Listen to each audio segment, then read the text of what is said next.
Hello and welcome to another edition of Santos on Sports, along with my partner in crime, Mr. Chris Santos. I am Paul Santos. Welcome in. We'd like to start off, of course, by thanking our sponsors, Attorney John Seed, 156 8th Street in New Bedford. You can check his website out at johnseedlaw.com. We have Lakeville Athletic Club, 325 Bedford Street in Lakeville. Citywide Glass, with 3 locations to serve you in Dartmouth, Fall River, and Taunton, and Scotty's Pub, located at 202 Pleasant Street in the great city of Fall River. All right, Chris Santos, how are you doing over there? Paul, as you can see, I have the main TV on behind me. Tonight, the NHL is bringing out the Frozen Frenzy.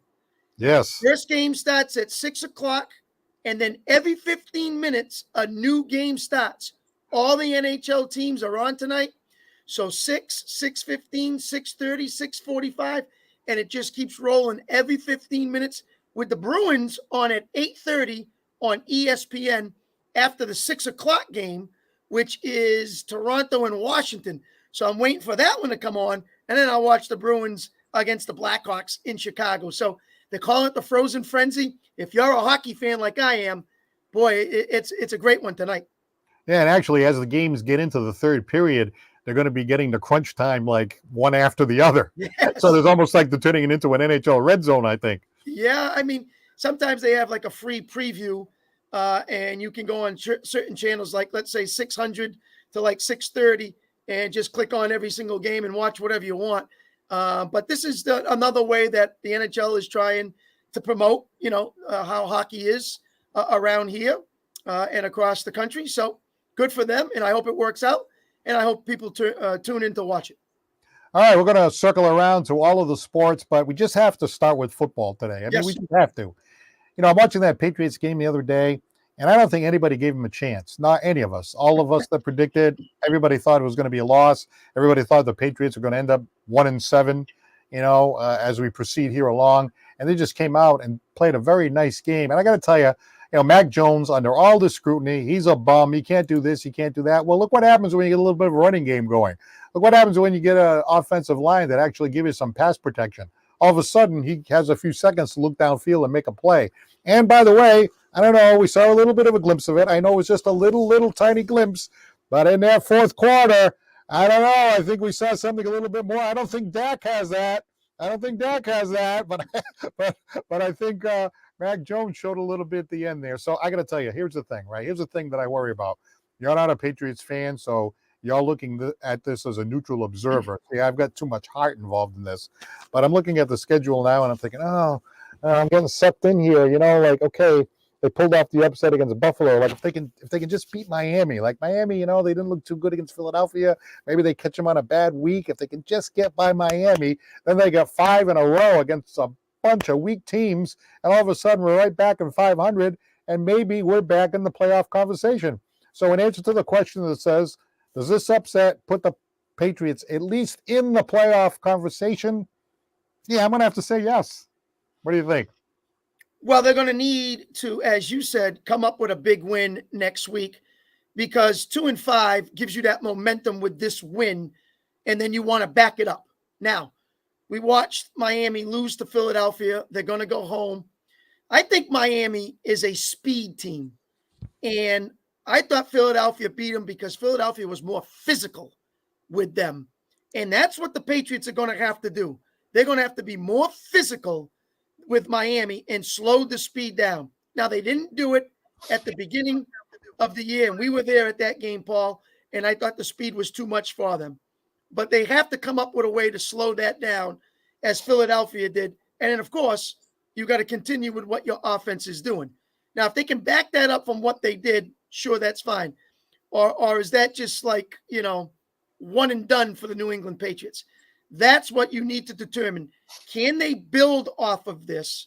Can they work their magic? Or just smoke and mirrors for New England fans, and it will backfire, and they'll lose this week down in Miami. So, you got to hope you're steering in the right direction if you're a New England fan and start getting going. Because then here comes Washington, not playing well. Here comes Indianapolis, so, but no Richardson. You got to rely on Minshew.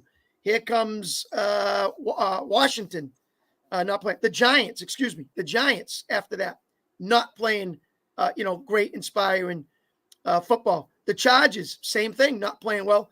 And then Pittsburgh, who's been pretty decent. So think about them next 5 games after Miami. Maybe make a move, maybe make a push, and see how it goes. So, you got to be thrilled at what you saw. A very efficient game from Mac Jones, 25 for 30. You got to kind of like that. Thought he played better than Josh Allen. Josh Allen made some mistakes. I thought their offensive line was poor in Buffalo. And they took advantage of it, turnovers and everything else. So when you look at the stats, they threw for 268. They ran for 96. They were 6.6 yards per play. It's a pretty good offensive day for the New England Patriots. And even 4 for 9 on third down. So pretty good. They need now to do the same on the road, Paul. Tall task. Well, the question, are they at least in the playoff conversation? I know it's early. They're only 2-5, right? Yep. But looking ahead, right, you really just need to crawl back to 500. So isn't it fair to say that they're at least in the conversation now with this big upset over Buffalo? Well, what are you going to do to make the playoffs, Paul? You got to win your division, right? So, Buffalo's better than them right now in the standings. Miami's better than them in the standings. Even the Jets, who you're going to have to play. So, you got to think of it that way. How do I get into the playoffs? I got to make sure I got to try to win my division because we're 2-5. Or do I find a way that I got to hope that the Central and the West don't send teams that are better than me into the playoffs. So you got to look at one game at a time for them and then try to win your division. Well, of course, you can always get in on a wild card, but we'll worry about that later. There's a lot of wild cards. I mean, I don't see them winning the division, but they do have a good record in the division, though, so that could actually help them. I mean, if they can pull this win off here, this is clearly the biggest game of the year. You could say last week was the biggest game of the year. That's what happens when you dig yourself a hole. Every single week is the biggest game of the year. But, like, if they can somehow get past Miami, now it's a whole different situation, I think, because now you've beaten the 2 teams that are ahead of you in the division. And it also shows, maybe there isn't such a big difference between, say, New England and Buffalo, because like you said, Josh Allen, he didn't look that great in that game.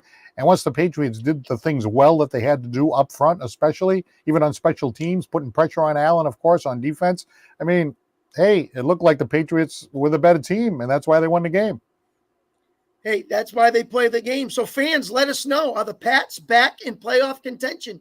Yes or no? 774-762-6234. We'd love to hear from you. What do you think? 2-5. Is it too late? Is it just getting going? Schedule coming up. You know what's in front of you. Can the Pats make a playoff push? Well, Rui Pereira says, I think the answer to this question is no, because he says the chance of the Pats making the playoffs is rather small, in my opinion. I mean, I think it's small, but I think they're in the conversation. Philip McDonald talks about Mac's first comeback win in the fourth quarter. I think he had one a couple of years back against Houston, which, that doesn't really say a lot. But this is really the first time that they got him the ball with 2 minutes left, come down the field and win the game. You and I have talked about this many times. Like, I just want to see him do it. I understand there's 11 people on the field, so everybody's going to do their job. I mean, you saw what Stevenson did. That was a big play. They brought Gesicki in there. We've been very, very critical of him, but when they called his number, he went in there and made the play that they prepared to make. And the offensive line, we talked about that, much improvement. They moved some guys around. Maybe they found the right combination of who's going to play where. But the fact that Mac had the ball in his hands, came down the field with 2 minutes left and didn't blow it. You and I were watching the game together, and I looked at you and I said, I give them almost no chance to come down and win this game because I haven't seen it. We haven't seen it in a long time. We used to see it all the time when Tom Brady was there. Well, obviously, this guy's no Tom Brady. But if you're a good quarterback, you're a decent quarterback, and you're getting the protection, you can do things. And I think he did show us something by moving us down the field against a very good Buffalo team and coming through in what I would say is the clutch. Yeah, and he moved the ball around a little bit too. Henry, Gesicki, Parker, Douglas. So got some other players involved, which was nice. I like Philip McDonald's comment. He pulls a little Jim Mora. Playoffs? Did you say playoffs? So I kind of like that, Phil. Yeah, we're talking about playoff conversation. Can the Patriots get there? So give us a call. Let us know what people think out there. 774-762-6234. Can the Pats be in a playoff conversation?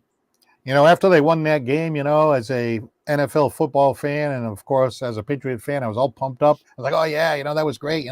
Maybe we can turn things around, this and that. And then, 24 hours went by and I kind of like settled back down. And I'm thinking, oh no, am I getting sucked in to this thing? I mean, are the Patriots now going to go and lose the next 3 in a row? And this was just kind of like a fluke. This was kind of like a flash in the pan that they're not going to be able to sustain this.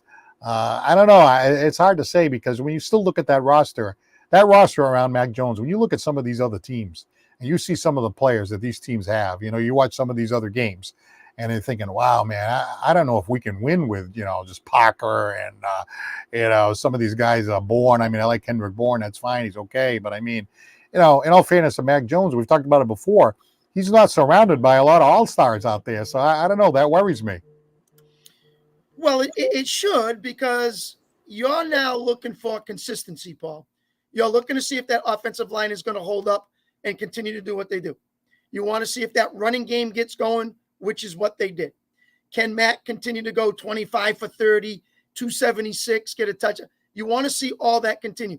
Can they win the turnover battle? Another one, intercept Josh Allen, force fumbles. A lot of right things have to go your way. Doesn't mean it's going to happen. It did that game. Can they keep doing it? Well, they're going to find out in a tough place, because playing in Miami has not usually been the greatest place for New England to play. Yeah, I don't know if I'm just, thinking with my heart and not with my head. That could very, very well be, when you're kind of like emotionally attached to a team and they win a game, you want to kind of grasp at a straw there. So the question is, am I crazy to think that they're back in the playoff hunt? Let's go to the phones and see what you think. Phil is in New Bedford. Hello. Yes. There, Phil. Afternoon, gentlemen. How are you? How you doing? Good. Reality check. It's AJ. Reality check number 2.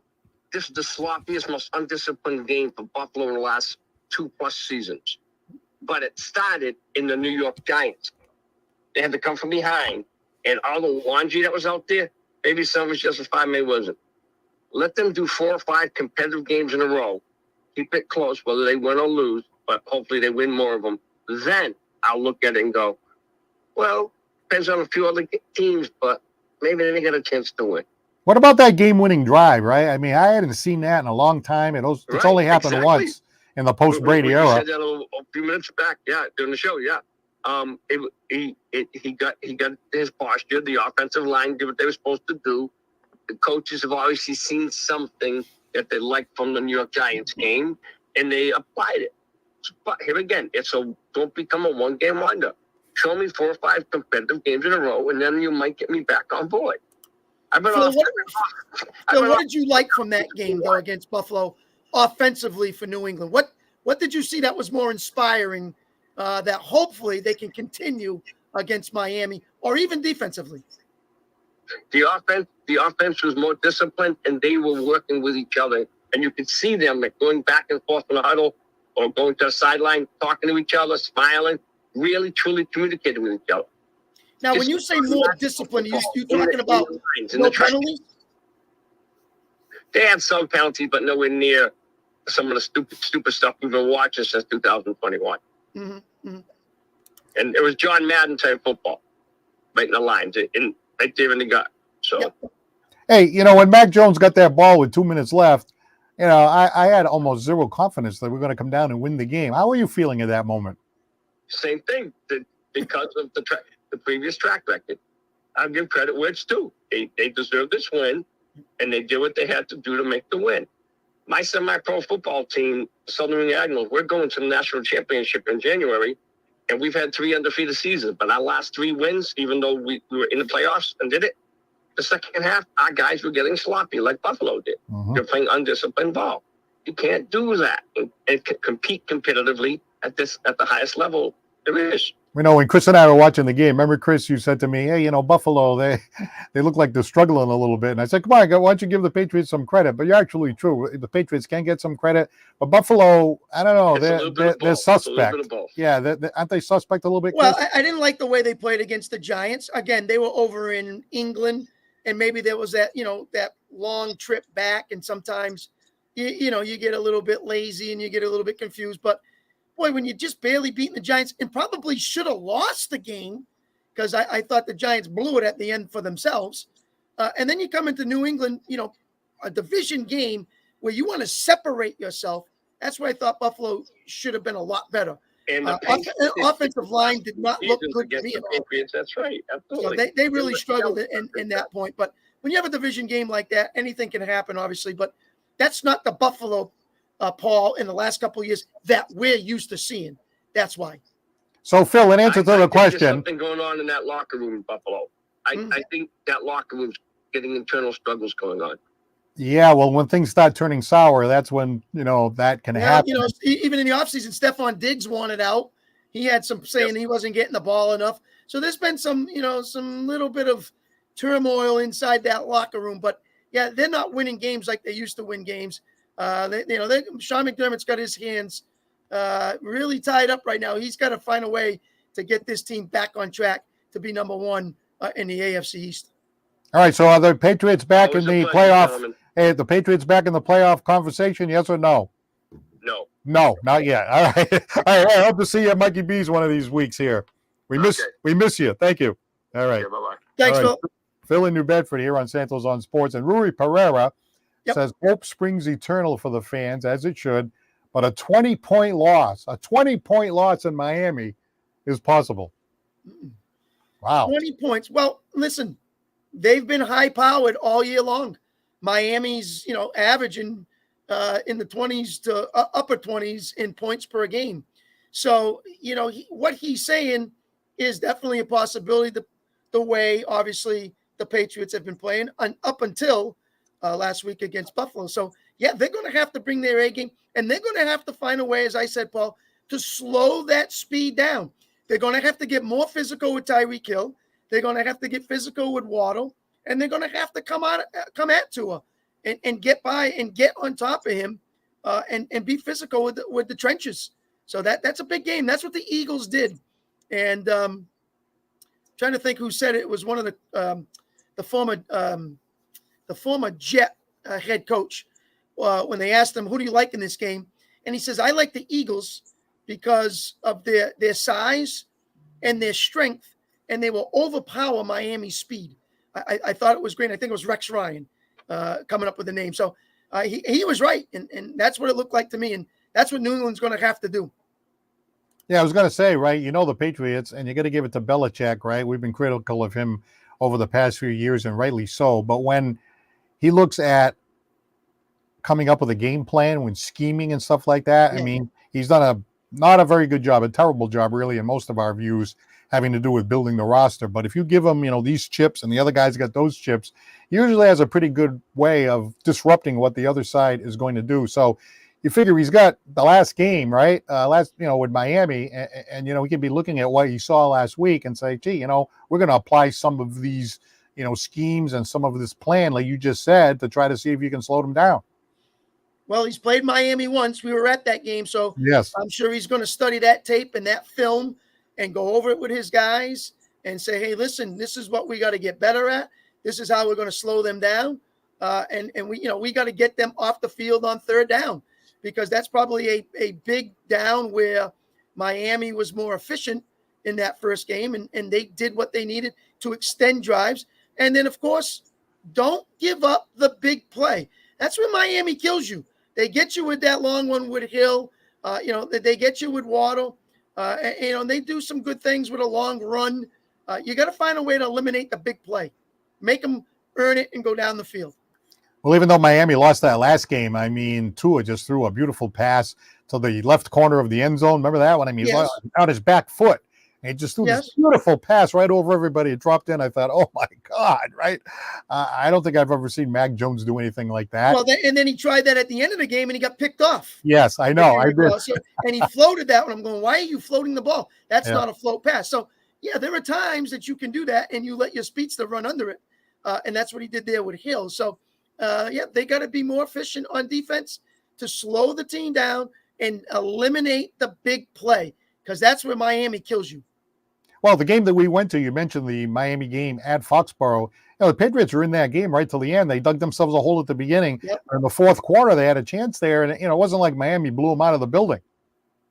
No, true. And again, that's on the road. So now you're going to Miami where Right. they feel more comfortable on their turf, and they want to do it the way and dictate the game. So Patriots can't let them dictate the game. They have to find a way to reverse that and do it on them. So, it starts with all phases of the game, from special teams to penalties to turnovers, offense and defense. And that's what they're going to need, a more sharper game than they did at home in the first one. And the Patriots, historically, they've always had a difficult time in Miami, even during the Brady years. I don't know why. There's something about going down to Miami and playing it down there, and their climate and their comfortable location. I don't know. It's just a difficult thing for the Patriots to go down there and win the game for some reason. Well, they can't complain about the weather this time and say I'm going from cold to warm and all that, because it's been okay up here in New England. It may be a little warmer down there, but it should be a comfortable game for them. Game time temperature. I don't see that being any kind of issue.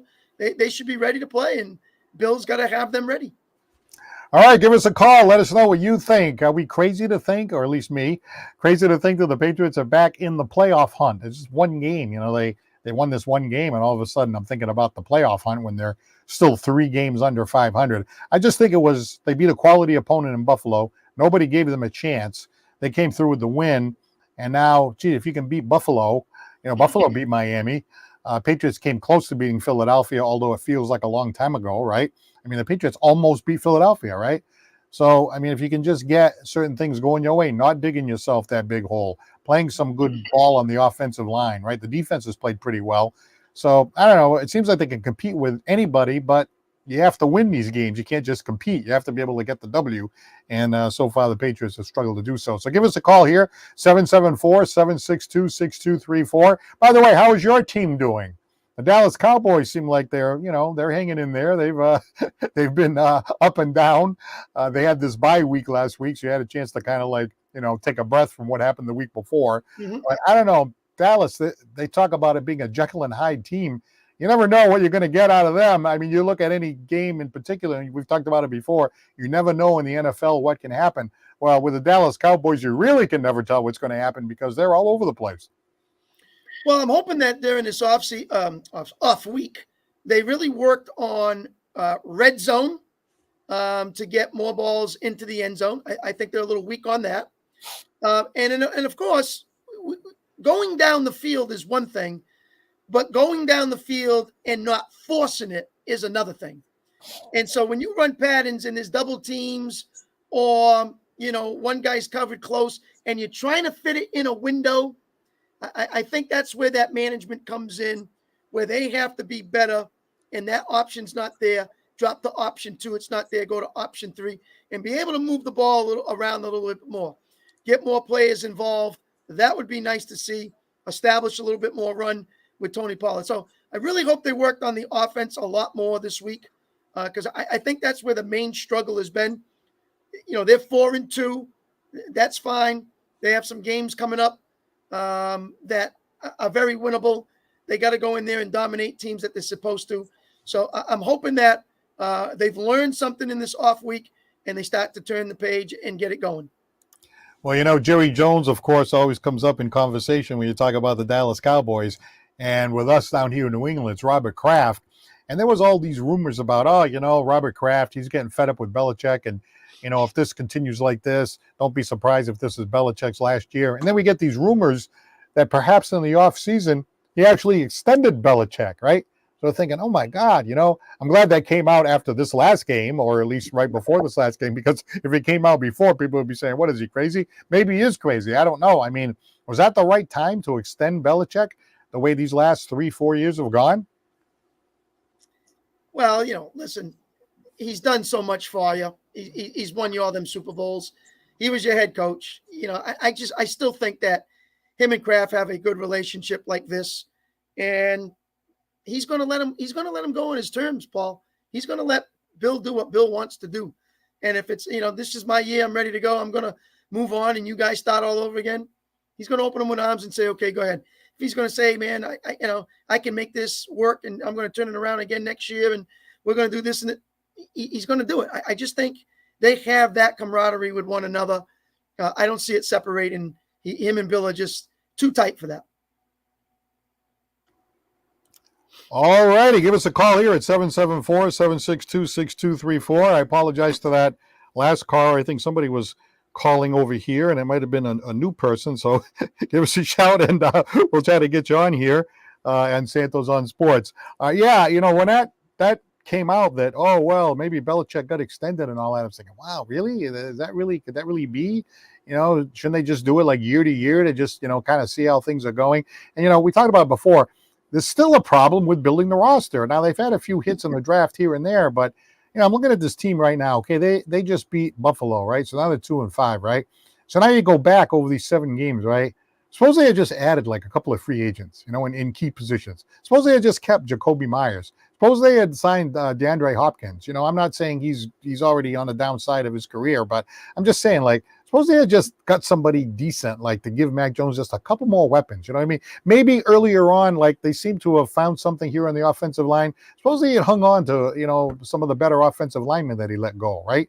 That 2-5 could easily be flipped to 5-2. I'm not exaggerating. I mean, we're talking about maybe, spending money on maybe 3 or 4 key free agents. Can we have a whole different result if they had done that? Possibly. I'm not going to go that far of a switch from 2-5 to 5-2. I understand that could be a play away. I get it. Maybe lost it at the, with a minute to go and did, crazy things like that. But I think there'd have to be a lot more to say to go from that extensive turn of a record. So, yeah, you had your opportunities and you had people in, you signed some, you let some go. But I don't know if it would be that big of a difference, Paul. All right, let's go back to the phones. We have a new caller here. Donovan is calling from Easton, Massachusetts. You're on Santos on Sports. Hello. Yes, how are you? I'm good. How are you? I just had a question for Coach Santos. Okay, go ahead. Yeah, so I wanted to know what he thought about the Eagles in the NFL. The Philadelphia Eagles, them and San Fran seem to be the top notch of the NFC right now, and the Eagles have the pieces of the puzzle to make a good run this year. They are a very physical team, and we saw it the other night against Miami. They have, not this week, next week, they have Dallas at home. Always a great competitive game. Looking forward to that one. But down the stretch, there's no doubt the Philadelphia Eagles will be in the playoffs and could make a run to a Super Bowl. All right. I saw the caption about the Patriots. I wanted to know where you stand on that one. I haven't been here for a while. Well, hey, listen, the key is, can the Pats make it back into the playoff conversation? I don't think they do. Big win over Buffalo, I get it, but I don't know if they can sustain it and keep it going. I don't think they have all the pieces to make a good run at this playoff. So I do not see the Patriots as a playoff conversation right now. What about you, Donovan? What do you think? I mean, yeah, I agree. I don't know too much of the Patriots since Tom Brady left. I haven't been following them too much, but yeah, I was impressed about the win. I know some of my friends were talking about, they don't think that the Patriots aren't going to get many wins this year, but then they pulled off that upset against the Bills, and I was sort of surprised. You know what I mean?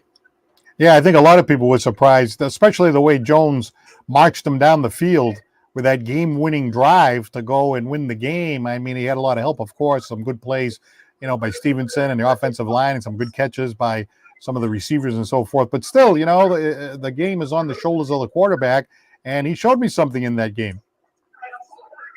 Yeah, he surprised me. I mean, he did some funky dance in the end zone, but yeah, I think it was probably. Thank you so much for having me. Yeah. But I gotta go. All right, thank you for calling. I appreciate your time. No problem. Hey, Donovan, before you go, tell yourself and the players in the background, I hope to see some upsets this weekend. Oh yeah, you got it. All right, thanks a lot. All right, Donovan. I have a feeling he plays tennis. Donovan's right here. Right here. Excuse me. Donovan's one of my players on Stonehill College tennis team. So I know the tennis team's watching, heading down to Cornell over the weekend. So I'm looking for them to make some upsets against some Ivy League schools, Paul. Well, I think upsets are great, and I think if somebody's going to have an upset, I think Coach Santos would be certainly the one that might have an upset. You know what I mean? Well, that would be nice, and we got a lot of guys going down, so hopefully they can put it together and put on a show for everyone. All right, fantastic. Well, thank you for calling, Donovan. And if you'd like to get involved in the conversation, please give us a call here at 774-762-6234. The question being, does this upset win? And it is a pretty good size upset against Buffalo, right? Does that upset win put the Patriots at least back in the playoff conversation? I'm not saying they're going to make the playoffs or anything like that, but does it get them in the conversation? I think because of that win and because they beat a team like Buffalo, it wasn't like, some last place team or something like that, that looking at the schedule after the Miami game, the schedule softens up. So they should be able to crawl their way back to 500. And now if you can get to 500 coming down the home stretch, I mean, you might be able to make the playoffs one game over 500 the way the AFC is going right now. So again, I know I'm looking at this through rose-colored glasses. I know I'm being biased by the fact that I'm a Patriots fan. I'm trying to find a way for them to get in there or get back in the hunt. But I don't know. I mean, some of these teams after Miami, we mentioned it before, it's Washington and Indianapolis. Then it's the bye week. Then it's the Giants, the Chargers, and the Pittsburgh Steelers. Now, the Patriots could lose to any one of those teams. They could lose to all of them for all we know. It's not like you go in there, they're going to win all these games. But, if you can beat a Buffalo and you can challenge a Philadelphia and you can give Miami a run for their money and you can, be competitive against these teams, you would think that they have a chance to win most of those games, right? Isn't that not so crazy to think that way? Well, you can break it down into that situation going 3 games before the bye week. So 3 for 3 would be great. 2 out of 3 is not bad. With Washington and Indianapolis, who I think you should have success against. The Miami one, of course, is the big one. So if you can win 2, you go to 4. If you lose with Miami, makes it 4 and 6. Going into the bye week, that's not too bad. If they were 3 and 4 right now, obviously that would be a lot better. So 2 and 5 is a little more of a chase. So, it will be tough for them, but you got to take it one game at a time. And the first one's down in Miami, which they've not had great success. All right, Ryan's in Rochester. Good evening. Hey guys, how's it going? Good. How are you?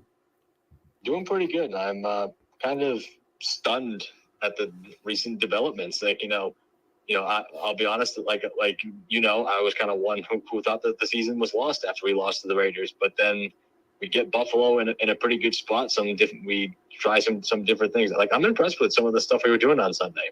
Especially on the offense. Obviously, Mac Jones is the best he's looked in quite some time. But, I see what Billy O'Brien is doing. He's using motion. He's running the ball better because we're going under center more. And, we're using actual playmakers more, like, say, the DeMario Douglases of the world. I thought it was an impressive performance all around. And, again, defensive – go ahead. Ryan, are you more stunned by what New England did, or are you more stunned by what Buffalo is doing in what they played against the Giants and probably should have lost, and in what they did against this game? I'd say I'm more stunned with how Buffalo's been doing badly these past couple of weeks. Because again, if it wasn't for bad clock management by Tyrod Taylor, if he hadn't checked that run, they probably win that game. Totally agree. Yeah, Giants definitely should have won that game, and they let it go by, and they messed up at the half, and then they messed up at the end of the game. But that was there for the taking. And I just don't know if there's turmoil in the Buffalo locker room, because they do not look like the team of last year and the year before. So does that take away a little bit of the Patriots' accomplishment that Buffalo is reeling a little bit? I'd say just a wee bit, if anything. Again, I do give Billy O'Brien credit for some of the creativity with trying different things. And again, I agree. Some of the different personnel that were actually being used. Of course, instead of trying to force Devontae Parker down our throats, you're using an actual playmaker in DeMario Douglas. And the run game looked, as we can see, looked immensely better when, handing off from under center as opposed to just keeping going through shotgun again. And I told you guys this too. This is probably the most functional offensive line unit we've seen in quite some time. Keep Micah Wenyu at right tackle, and even though I'd say City So kind of struggled a little bit, somehow he earned a really high PFF grade. See if you can develop him a little more, or see if there's a better option at right guard. But keep Mike Onwenu at right tackle. So it's a good win, but I'd say pump the brakes on potentially making the playoffs until such time that we actually beat Miami. Like I'll be perfectly honest, I'm still hoping for a higher draft pick. So if not quarterback, maybe get a Marvin Harrison Jr. type. But we'll see if they can go on a run. That'd be fun. Well, that was another thing that I heard, Ryan. You're 1-5, and people say, well, start losing. We can tank, and maybe we'll get a higher draft pick. And everybody started to go in that role, and then all of a sudden they beat Buffalo. Now it's wait a minute now, we're not that bad. So it's kind of interesting how that peaks around here. But Ryan, you missed on Sunday. It was a classic Paul Santos. Paul comes over my house. It took him a little while to get there, but as he's coming in, Buffalo scores. It was actually really funny. I go, oh, Paul must be here because Buffalo just scored. He comes down the stairs and he goes, oh my God, Buffalo scored. The curse is real. The curse was real.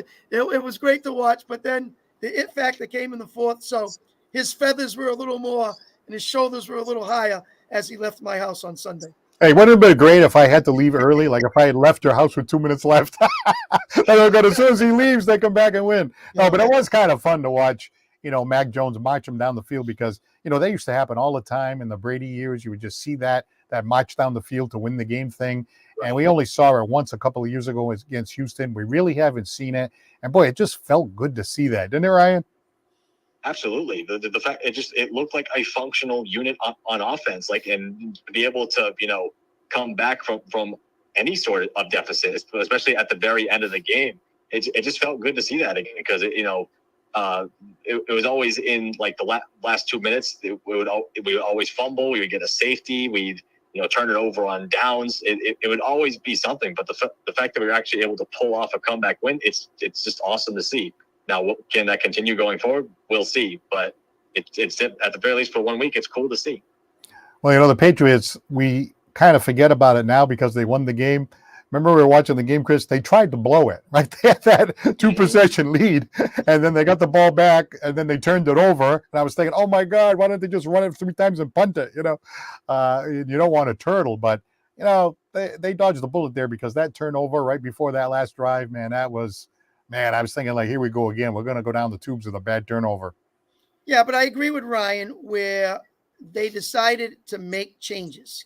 And when you make changes, you just don't keep playing the way you've been and think it's going to start working. So the play action, the going on the centers, get more people involved, the run game go, all the different schemes, everything at least was changed by Bill, and they found the way to, develop something that they feel a little more confident in. So now let's see if they can harness that, bring it down to Miami and pull another upset down there, which is tough to do. Didn't it seem like they should have been doing a lot of this before? A lot of the things that they were doing in the game yesterday? Or on Sunday? As far as the play action, under center, running the ball and all that. Maybe they were trying to do it and they couldn't do it, but it doesn't seem like they were playing the same way earlier on. And we were critical. We were like, why aren't they doing this? Why didn't they do this before? Go ahead, Ryan. So definitely, absolutely. I think you're right. Like beforehand, it wasn't very, very much play action under center. Like any running plays that were happening, it was like kind of like the RPO shotgun handoff type of plays that you see at Alabama all the time. But we don't have the personnel to be able to do all those pop runs and shit and stuff. I almost just cursed there. Wow. But and stuff of that nature. But you can see it with Zeke, with Ramondre Stevenson when they get a good running start on the handoff. Clearly they got a lot more momentum to work with. They just hit the hole. And beforehand too, they were experimenting with all these sorts of line combinations, whether it be because of injury or whether because they didn't have, for that reason, they just didn't have the personnel. I've been saying before the season, when Mike Onwenu is healthy, he should be the right tackle because we've seen him play right tackle before, as we saw this past weekend, and he's played well. So just keep him at right tackle and then play one of the 50,000 rookies you drafted at right guard. Obviously you'll have Trent Brown and Cole Strange on the side, David Andrews at center. We'll see how it goes. Do you think that the Patriots can possibly, Ryan, go down to Miami and pull off the upset in Miami? that's going to be a tough one because forget the fact that Tua he is undefeated against us, so he does have kind of our number. But and the last time we beat them, it was with Teddy Bridgewater at quarterback and Skylar Thompson. But I just don't see it because even like during the Brady years, we always had trouble going down to Miami and actually pulling out a win. I still have PTSD about the Jay Cutler game where we couldn't even convert a third down.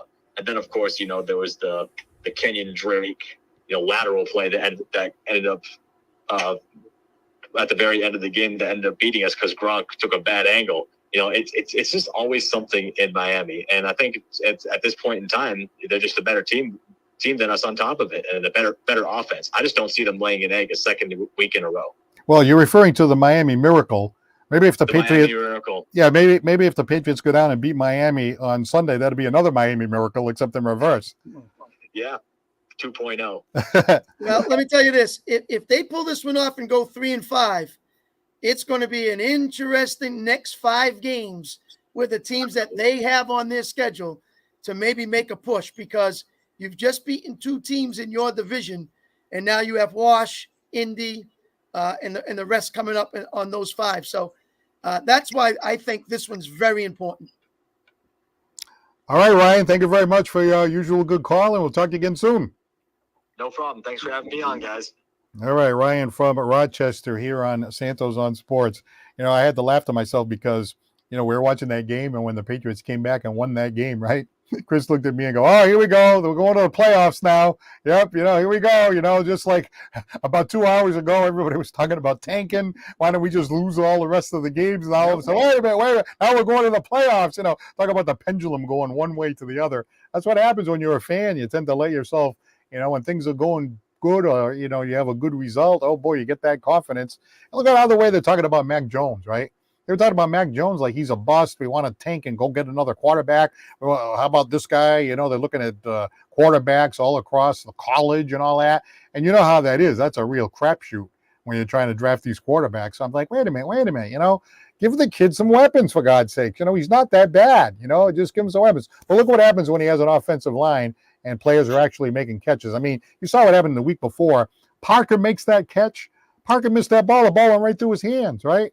So I'm like, hey, again, he made a lot of mistakes earlier in the game too, but for God's sakes, give the kid some weapons. It's one game, Paul. It's just one game. Hang in there. Let it get rolling a little bit before you get that excited. I see you jumping. I see you all pumped up. Let it develop. It's been a while, I haven't seen that march down the field to win the game in so long. I almost forgot what it was like. Come on, you saw it for 20 years. How much more do you want to see it? I know. I'm just one of those spoiled Patriot fans. All right, let's go to Fall River. Nelson is on the line. Hey, Nelson. Hello, gentlemen. How are you? Good.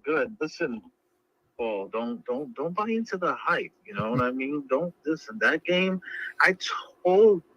I called in really quick from my living room and I said to the Buffalo Bills head coach, I said, listen, let them score this touchdown. Send Patriots fans home happy for once instead of upset that they wasted gas money. Well, I think I am getting a little bit too excited. So the answer to the question, are they now at least in the playoff conversation? What's your answer? Hell no. Hell no. I think Nelson called last week or the week before, and he said, fire Belichick right now. As we're standing here, we're all just standing here talking sports, and he's like, not only fire him this very minute. So, yeah, I guess, your position is not going to swing that much in the opposite direction. I guess the reports came out that Belichick signed a multi-year deal during the offseason in the midst of all of this chaos. What do you think of that? I think that was a huge mistake from Robert Kraft. I understand why they wanted to sign him. He's been there for a while. And usually in this case, you want to let coaches who've been around for so long to let them go on their terms. But Pat's Nation, which I don't give two, I'm not going to say it on here, to be respectful. 2 cents. But the thing is that the Patriots, they need a change, and it's needed now. And it's just, I just think that Bill has lost his way. And like I said, I got a new name for him, guys. Bill, time to kick Belichick, needs to go. Oh, all right. Interesting. So what do you? Hey, Nelson, but meanwhile, Nelson, let's move on. We'll move on to the next one. Big game for you this week. Jets and Giants. The Battle of New York. Who you got in that one? I'm going with the Jets. I'm going to go with the Jets. I think Giants, like I said, New York's hands ain't clean in all this. Giants ain't doing too well, but I think the Jets, they're doing pretty well. And I think it was reported that Aaron Rodgers might come back earlier than expected. That remains to be seen. But, it's going to be very interesting as to how this goes. But, yes, to answer your question, I'm going with the Jets. Now, you're a New York guy, right? So do you like the Jets over the Giants, or you like both New York teams? Well, technically, with the Giants, I don't know. I've been mostly with the Jets. When Mark Sanchez was around, they were, the Patriots were going back and forth with them. Right. A little bit of a rivalry there, but that seemed to cool off. So look, don't buy into the hype. The Patriots ain't going nowhere. They're going nowhere fast. All right. Well, thank you. Thank you very much. Call again, Nelson. You guys have a great day. Thank you very much. Don't buy into the hype. Yeah, I thought we were going to get a few more of those, and we may still get a few more of those. I do think that it's just so easy to get caught up in the thing and like, okay, that was an upset. Maybe they're onto something. Maybe they can turn things around, and you're just trying to grasp at straws, and then next week back to the way they were before. Who knows? It's true. It's only one game. But looking at that schedule, once you get past the Miami game, you got 5 in a row against teams that you are arguably probably a little bit better than, or at least as good as, if not better than. So that's the time you got to make your move. Yeah, look at Gary LeBeau, whatever his last name, says maybe after they play 3 or 4 more like what they just did, we can talk, Paul. So he's thinking you need a little bit more than one game to get them back in that playoff conversation. Yeah, that seems to be the general thought that, you're going to do more than just the one game. And I think it's just because of who they beat and how nobody gave them a chance. And, sometimes you can catch a team off guard when everybody thinks, the other team's going to win. I don't know. With Miami coming up, you talked about it before, you got to kind of play like Philadelphia did. I don't know if they have the personnel to play quite like they did. I tell you, Philadelphia, the fact that they can just go for it on 4th down. I mean, it's almost like, they say 1st and 10, it's like 1st and 9. If they can get to a 1-yard situation, they just get that 1st down like automatically the way they do it. They're led by Kelsey at the center, and then they just use that tush push, and the next thing you know, they're getting that 1 yard, and they're getting it pretty easy. So, Philadelphia's playing really well. I agree with Gary. I think it's going to take a few more games for me to see anything that represents New England making any run. 3 or 4 like that, huh? Yeah. That means we're gonna have to beat Miami. I think if we beat Miami, that would be Buffalo and Miami back to back. Mm-hmm. That might raise some eyebrows. And then you got the 5 in a row after that. This Miami game, I think, is really going to make or break it. I think, you know what I mean? Because if you lose to Miami, then you almost got to win 4 out of 5. That's going to be tough. So I think you really need to pull off this upset against Miami. I don't know. We'll see. Like Gary says, 3 or 4 like that, then maybe we can talk. But what do you think? 774-762-6234. Give us a call in our final 15 minutes or so. We can continue to talk NFL if that's what you'd like to do. But I want to talk to Chris a little bit about your Boston Bruins. And again, give us a call on any subject you want. We'll put you right on. Boston Bruins off to a great start. Not playing the greatest competition, but they're winning their games. And I got to tell you, I like what I see, especially after, looking at Bergeron retiring and all that, and Krejci. You got that Matt Patra, that's how he pronounces it. Mm-hmm. 2 goals the other night. They got some young players mixed in there. You still got Pasta, who's probably in his prime, one of the nastiest goal scorers in the league. Marchand is still producing.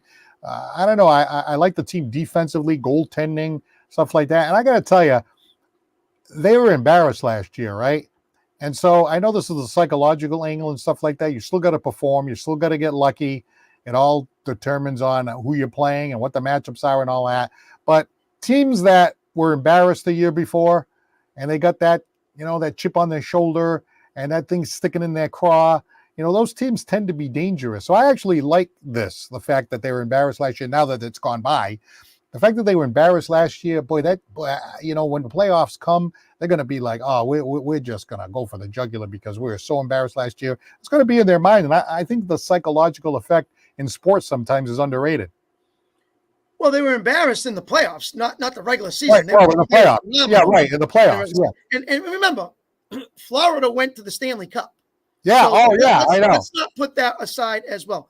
What I like about this team is Olmark and Swayman are starting just the way they left off.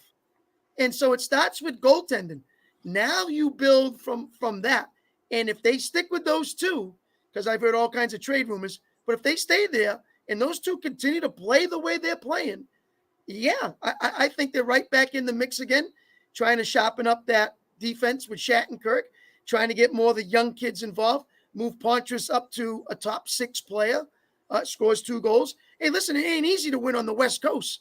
That road trip is very difficult. So, I think the Bruins are off to a good start.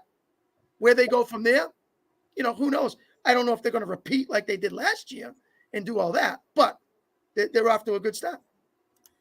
All right, let's see. Michael Gamali says, no, stop it. Just stop it right now. I think he's probably talking about the Patriots going to the playoffs. No, okay. Stop it. Just stop it right now. Just stop it right now.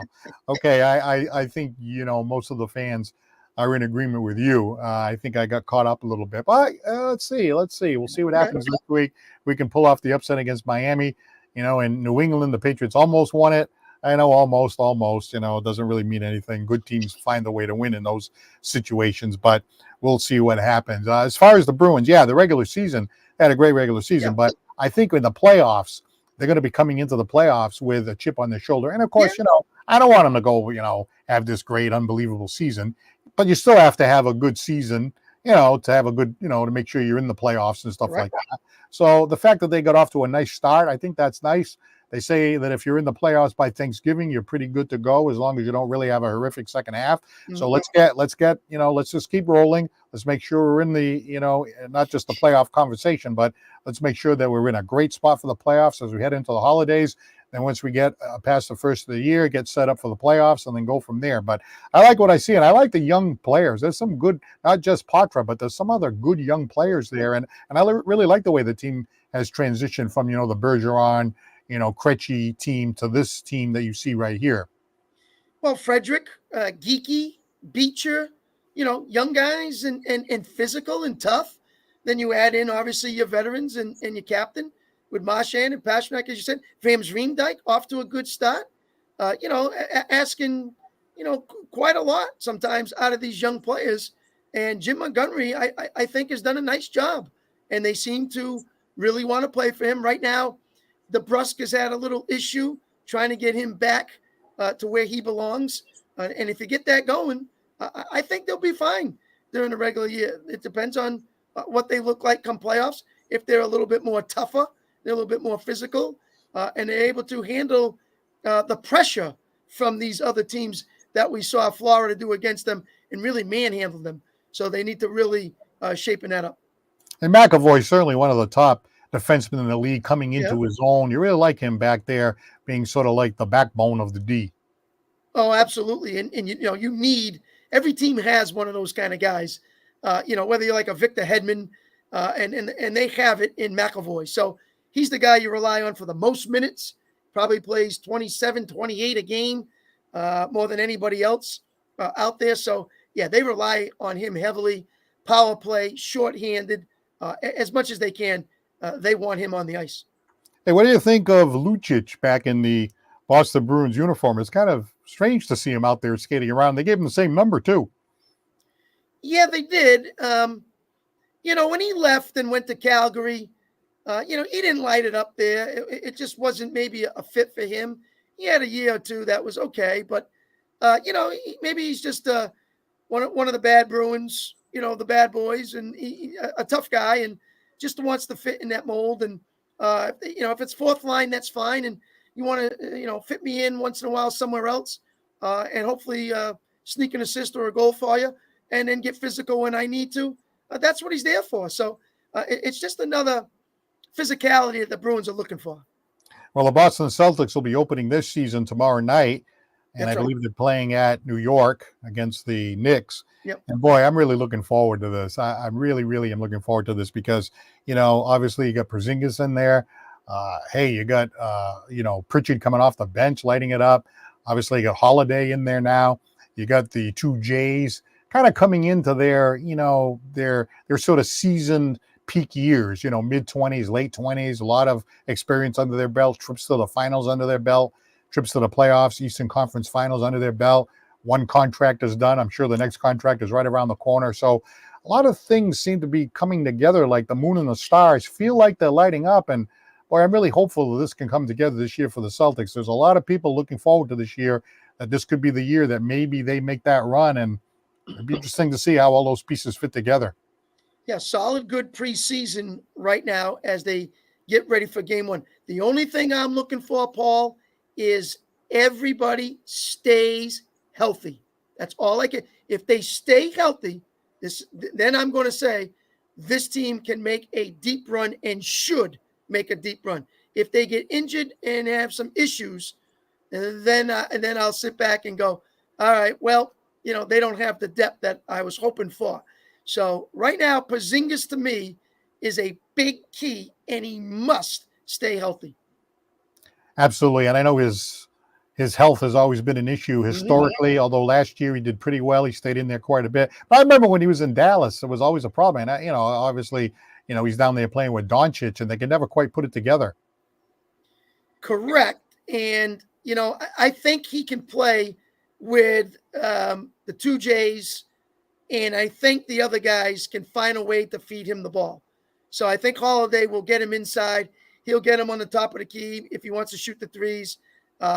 He will get his looks.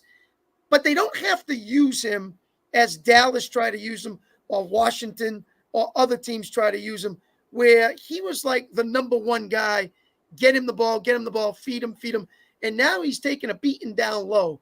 They don't need to do that with the players that the Celtics have. So they can, not have to say, hey, he's the go-to and feed him all the time. So I think that's where he got hurt with the health part, because he was always the top player on the team. How about everybody knowing their role? That was kind of like a problem in the past. But I'm looking at this team, and you have a lot of different kinds of players that bring different kinds of things to the table. So maybe that will be helpful. Correct. And you have bench players, so Horford, White, a couple of Hauser, a couple other big guys. So if they use it right and they know how to play the minutes, you don't have to put Porzingis out there for as much as he's played in the past. You can, give him time off here and there, as long as you know how to make that role change and you get them role players in there and use the starters when you need them. I think they'll be just fine. All right. Well, Rui Pereira says on paper, the Celtics seem historically loaded. Would you go that far? Well, right now, don't you think that the NBA is really invested in what they call the big three? It's always the big three. Can I find three guys? And so now you got to think Porzingis with Tatum and Brown. That's your big three. So are they historically loaded? Well, it's tough. I mean, you always go back to Parrish, McHale, and Bird, as the big three. You go back to Garnett, Pierce, and Allen. Allen, that three too. So this is another turnaround event to sit back and say, can Porzingis work with the two Jays and become the big three? So if they can win, Rui, you are absolutely correct. They go now with those other two big threes that I mentioned. All right, let's take this opportunity to thank our sponsors, if we could. Scotty's Pub, located at 202 Pleasant Street in the city of Fall River. Citywide Glass with 3 locations to serve you, 425 State Road in Dartmouth. Additional locations in Fall River and Taunton. Lakeville Athletic Club, 325 Bedford Street in Lakeville, where you can play tennis, pickleball, and more. And John Seed, attorney at law, 156 8th Street in New Bedford, where you can go to his website at johnclaw.com. So I see hockey in the background, a big hockey night here, with all teams 15 minutes apart and their starting time. Boston Bruins involved in the game tonight, Celtics tomorrow. And then can the Patriots possibly go down to Miami and take out the Dolphins on Sunday? Boy, that would be something. So a lot of good fun games coming up over the next week or so. Oh, absolutely. And give one more shout out to Phil McDonald about the Celtics. He says, spread the time, spare the love if egos can be put aside. So, he's with us, and I agree with that in the egos. But I think what I've seen so far in the preseason, the way they're doing this movement in the ball, they look like they're ready to go. So, Phil, let's get it going. It starts tomorrow for them. And, hey, let's hope it all works out for the Boston Celtics, the Bruins, and obviously if the Patriots, Paul, can make a run as you think they can and get back into the playoff conversation. I certainly hope so. That would make it interesting. I'll tell you, if they win that game against Miami, you're gonna have to put your phone on airplane mode. If I'm not, if I don't see you, because I'm gonna be buzzing your phone like crazy. On the other hand, hey, I don't know what'll happen. You never know with the Patriots. And by the way, Chris DuPont ran into him the other day. Great to see you. Thank you very much for supporting our show. He's a big Bruins fan. So good show, boys. Thank you very much. And go Bees. Yep, we'll be watching the Bruins tonight. And Philip McDonald, too. Love the show, guys. Thank you very much for those positive comments. Thanks, guys. Thank you to everybody that commented today. And also for our callers, Donovan from Easton, Phil from New Bedford, and Ryan from Rochester, and some of the people that made some comments like Rui and Michael and Gary and let's see who else we got back here. Philippe, a lot of different people commenting, so we really appreciate that. Any closing thoughts there, Chris? Now, listen, I'm going to go and turn around and sit right on that couch and watch hockey for the rest of the night. And hopefully my Penguins win. And I'll be watching your Bruins against a young Connor Bedard in Chicago. All right, sounds good. For Chris Santos, I am Paul Santos for Santos on Sports. We'll catch you again next week right here on Santos on Sports. Have a great night, everybody. Thank you for your contributions.